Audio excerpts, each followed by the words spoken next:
this fun game, in this what if scenario, all three, Miss Barbie Blank, of course, Miss Brandee Stilwell, and Mr. Ty Lawson, will select a family member, it could be alive or deceased, to actually play in the first round of Jeopardy were they in the studio. And my questions for you are, who would you select and why to actually play live Jeopardy in a studio? And if you're responsible with the 6 available categories that they would choose from, which 6 categories would you select for them and why? We probably will get to know their personality through this question and what they were like, or what they're still like if they're here with us. That being said, Barbie, whenever you are ready, the floor is yours, my friend. Okay. I would definitely have to say my dad, because he just all around had so much knowledge. I mean, he graduated from University of Gainesville, UF, go Gators, big Gators fan. He graduated with a major in journalism, and he just had, like I said, so much knowledge. And he would always write things. He wrote my my wedding, like his speech. It was so beautiful. Like any speeches I needed done throughout my high school, whatever, he was always there to help me. Category wise, do you think there are any topics that would really speak to your dad beyond the board? Definitely classic rock. Classic rock, a good one. Love Tom Petty, Tom Petty. Boys. Yes. Probably another one would be art and creativity. He also loved to paint, which was a major hobby of his. Probably another Gator football, University of Florida. Knew everything about them. Sure. Journalism and storytelling. By the way, do you get annoyed when someone corrects you and says it's divisive, not divisive? I get a little, right? Have you ever been around those people sometimes? No? Probably. Yeah. Probably. So what is that? Is it Brandee? You're a writer. What would you lean towards, divisive or divisive? I'm from Kansas. I say Do you find that most people, without naming names, of course, are more shallow and superficial and wrapped up in themselves, or do you think that that's just a false stereotype? I feel like in our business, people are very humble. Like the people that you think should be, Humble. superficial. I mean, like superficial. Oh, okay.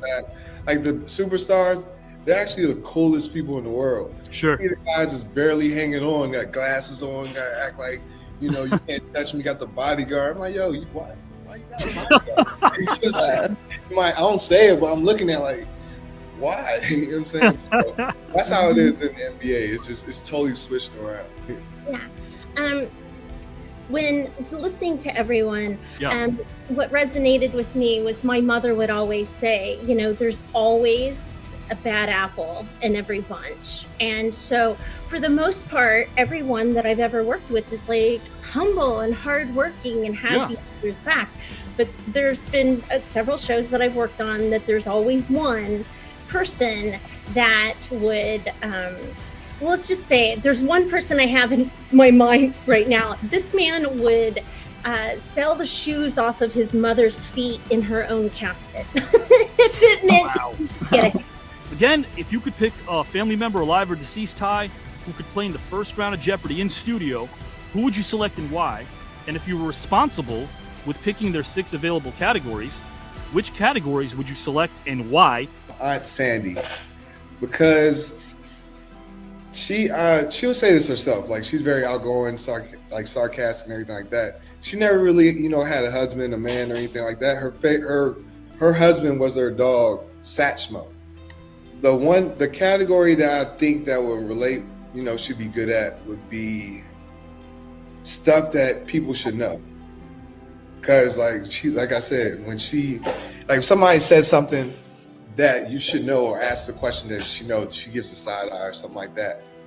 Sports, because she was in a house full of just men, and back then when sports came on TV, when they did, everybody was in front of TV. I'll say the 4th one is classic rap lyrics, because back then, you wouldn't believe it, but she was listening to the Biggie, the Nas, all the old good rappers. I would say state capitals or geography, because she would, look into that back then in the day. She would want to see the world and things like that. So I'll say world geography.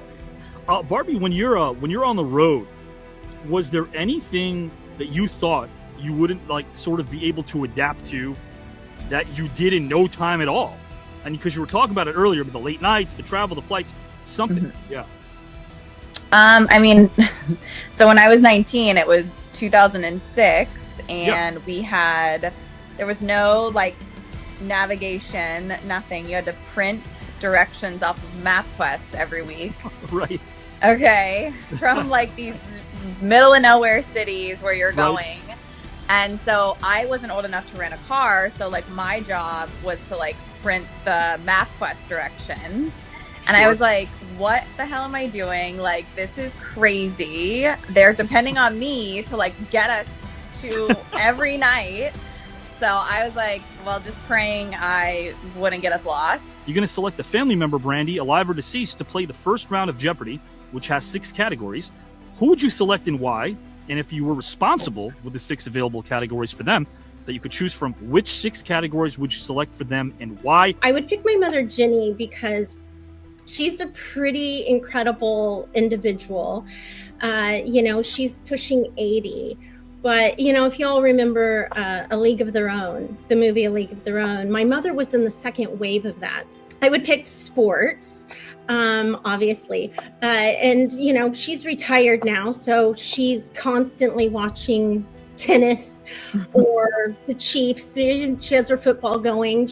I would also pick movies, because she is the kind of person that would she'll be like, every now and then she'll be like, what was that movie where people were blue and they kept getting into tanning beds? And I'm like, I don't. And then she would be like, so Sigourney Weaver's in it. And I'm like, you mean Avatar? I would do like what Ty was saying about like state capitals and geography, because they travel a lot. I want to ask this question of you so our new viewers can understand what happens when a certain Tom Petty song plays on the air, or maybe any. Is there still something going on when that happens? Yeah, I mean, so when my dad was passing, my sister and me were with him, and we were playing his favorite songs, and they were Tom Petty. And I remember once he passed, I was like, kind of wanting to connect to him. So I was speaking to a medium, and she said, whenever you feel those signs, like I was hearing Tom Petty play at the most random moments. Sure. I'd be in a restaurant, or I'd be in the car, or something. I'd be doing something really meaningful at the time and not realizing, and it would play. And she was like, listen to that. Ty, I got to ask you this quick question too before we delve into our final topic. Is there something you see on TV or a book you read or a song, something that reconnects you with a family member that you had instantly? I'll probably say the show The Simpsons. The Simpsons, okay. Yeah, because my cousin, I used to hang with him like every day. He used to come to like Denver to my basketball games. I bought him his first studio. Like he used to want to DJ and everything like that. Sure. So, but he died during COVID. Oh, I'm sorry. And I couldn't even go to the funeral because I was in China, and China had no flights back. So I literally couldn't go to his funeral and everything like that. So wow. Yep. So anytime I see The Simpsons, I think of him.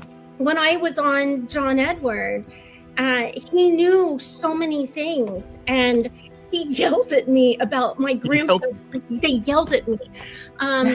And because I would say that my grandmother was murdered, and then he was, no, stop that. And I'm like, okay, she was killed. And they're like, no, she passed tragically in a car accident. That's what you need to start saying. And I'm like, he like knew all of those things. He's like, your grandparents won't let me leave until we get this. They want to thank you for these flowers. Wow. And I'm like, I don't. And then he said bouquet, and I was like, oh my gosh. And I had, the day before I moved to Los Angeles a long time ago, my aunt and I drove to Oklahoma. And the day before that, I was the maid of honor in my sister's wedding, and I took my maid of honor bouquet and I went and put it on their grave. What day would you like to share with everybody to inspire people that you've experienced? What day of yours in the past would you like to share with other people to inspire them if you could? And I'm going to actually kick this over first to Brandee.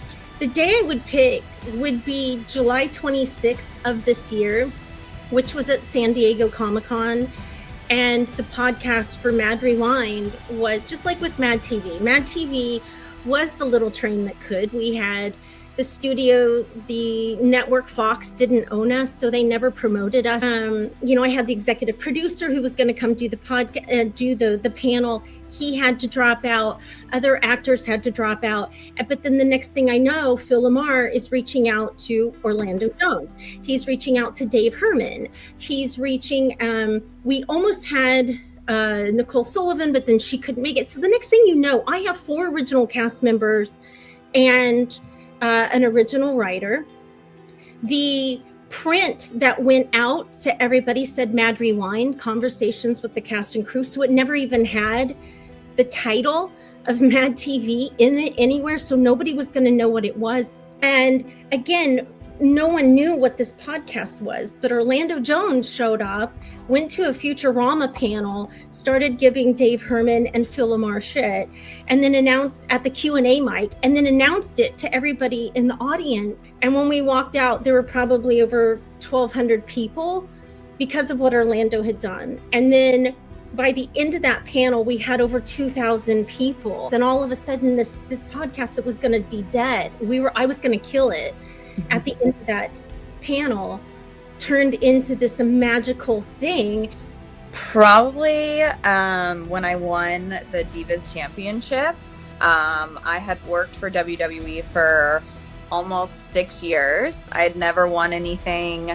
I kind of was just like, whatever I was told, whatever the writers had me doing each night. Like I just went, with it. Like I never went to Vince McMahon, because normally, like if you want something, you go to Vince and you say, hey, I feel like I like this storyline, like what do you think, or I want to do this, and da-da-da-da. So one day I was like, screw it, I'm gonna go to Vince's office and I'm gonna tell him I deserve the championship. So I finally was like, okay, I'm doing it. So I walked in and I was like, hi Vince.